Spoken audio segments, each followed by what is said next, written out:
Kalvakuntla family ఇష్యూస్తో KTR ఇష్టమొచ్చినట్లు మాట్లాడుతున్నారని మండిపడ్డారు కాంగ్రెస్ నేతలు.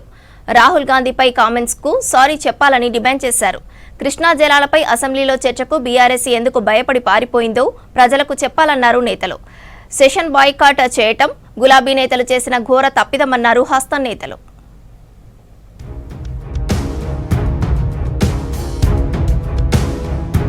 ఫ్రస్ట్రేషన్లోనే బీఆర్ఎస్ వర్కింగ్ ప్రెసిడెంట్ కేటీఆర్ ఇష్టమొచ్చినట్లు మాట్లాడుతున్నారని విమర్శించారు ప్రభుత్వ విప్ ఆది శ్రీనివాస్. ఇంటి పోరుతో పాటు మాజీ మంత్రి హరీష్ రావుతో పదవి పోరు కేటీఆర్ ను వెంటాడుతున్నాయన్నారు. రాహుల్ గాంధీపై కమెంట్స్ చేసిన కేటీఆర్ క్షమాపణ చెప్పాలని డిమాండ్ చేశారు ఆది శ్రీనివాస్. కృష్ణా జలాలపై అసెంబ్లీలో చర్చ సందర్భంగా ఎందుకు భయపడి పారిపోయారో కేటీఆర్ చెప్పాలన్నారు. కేటీఆర్ కంట్రోల్ తప్పుతున్నట్టుగా కనిపిస్తున్నది. ప్రెస్టేషన్ అనేది స్పష్టంగా కనిపిస్తుంది ఆయన మాటల్లో. ఇంట్లో పోరు, బయటకు వస్తే కవిత గారితో పోరు, ఒకళ్ళు అసెంబ్లీకి వస్తే ఇప్పుడు ఉపనాయకుడిగా అయినటువంటి హరీష్ రావుతో పోరు. ఓ రకంగా ఆయన మానసికంగా ఇబ్బంది పడుతున్నట్టుగా మనకు కనిపించేటువంటి సందర్భం. తెలంగాణ ఉద్యమ సమయంలో కేటీఆర్ ఎక్కడున్నాడో ఆత్మవిమర్శ చేసుకోవాలన్నారు ఎమ్మెల్యే నాయిని రాజేందర్ రెడ్డి. రాష్ట్రం ఇచ్చిన రాహుల్ గాంధీ కుటుంబం కాలు పట్టుకున్న కేటీఆర్ ఇవాళ ఆయన మీదే కమెంట్లు చేయడం సరికాదన్నారు.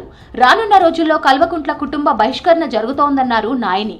కేటీఆర్ గారు మాట్లాడిన భాష తీరు రాహుల్ గాంధీ గారి మీద నిజంగా కూడా ఈ రాను ఈ కుటుంబ బహిష్కరణ జరుగుతుంది కావచ్చు. చూడబోతే రాబోయే రోజులలో వరంగల్ గనికి వస్తే బిడ్డని అనుకుంటాను. చెప్పులతోటి కొట్టిస్తా నిన్ను. రాహుల్ గాంధీ కుటుంబం గురించి ఏమి తెలుసు అని చెప్పి నువ్వు మాట్లాడుతున్నావు. ఏదవా నువ్వు తెలంగాణ ఉద్యమం అప్పుడు ఎక్కడున్నావు? నువ్వు ఏమి బతుకురా మీది? మారారిగా నోటికి ఏదొస్తే అది మాట్లాడటమేనా? సంస్కారం, సభ్యత లేదు.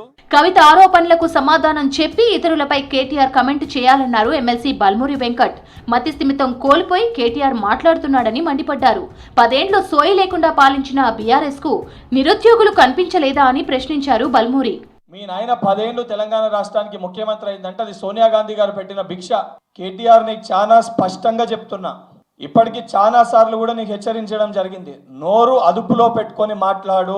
యావత్ తెలంగాణ సమాజము మొన్న జరిగిన అసెంబ్లీ మండలి సమావేశాలతోటి మీ యొక్క గూడు పుటాని అంతా కూడా బట్టబయలైంది. స్వయాన మీ చెల్లె మీ గుడ్డలు ఉడదీసి మీ బరివాతలు నిలబెట్టింది మిమ్మల్ని. అయినా కూడా సిగ్గు లేకుండా రాహుల్ గాంధీ గారి గురించి, రేవంత్ రెడ్డి గురించి మాట్లాడుతున్నావు. ప్రతిపక్ష పాత్ర పోషించడంలో బీఆర్ఎస్ విఫలమైందన్నారు ఎమ్మెల్యే ఎన్ఎం శ్రీనివాస్. వచ్చే ఎన్నికల ముఖ చిత్రంలో బీఆర్ఎస్ పార్టీ ఉండదన్నారు. నీళ్లపై చర్చకు కేసీఆర్ రాకపోవడం ఆ పార్టీ రాజకీయ సన్యాసం లాంటిదన్నారు. అతి ఆలోచనతో సెషన్స్ మొత్తం బాయ్కాట్ చేయడం ఆ పార్టీ ఘోర తప్పిదమన్నారు. ఒక ఇంపార్టెంట్ చర్చ జరుగుతుంటే కేసీఆర్ గారు రాకపోవడం, ఆయన రాజకీయ సన్యాసం తీసుకోవాల్సిన టైం ఆసన్నమైంది అనేది చాలా స్పష్టంగా తేలిపోతా ఉంది.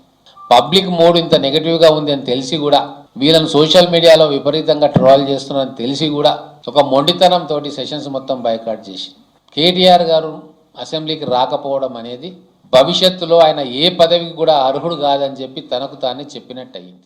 హన్మకొండ డీసీసీ చీఫ్ గా ఇనగాల వెంకట్రామిరెడ్డి బాధ్యతలు స్వీకరించారు. మంత్రులు పొంగులేటి, సీతక్క, ఎమ్మెల్యేల సమక్షంలో బాధ్యతలు చేపట్టారు. తనను నమ్మి బాధ్యతలు అప్పగించిన కాంగ్రెస్ హైకమాండ్ కు కృతజ్ఞతలు చెప్పారు వెంకట్రామిరెడ్డి.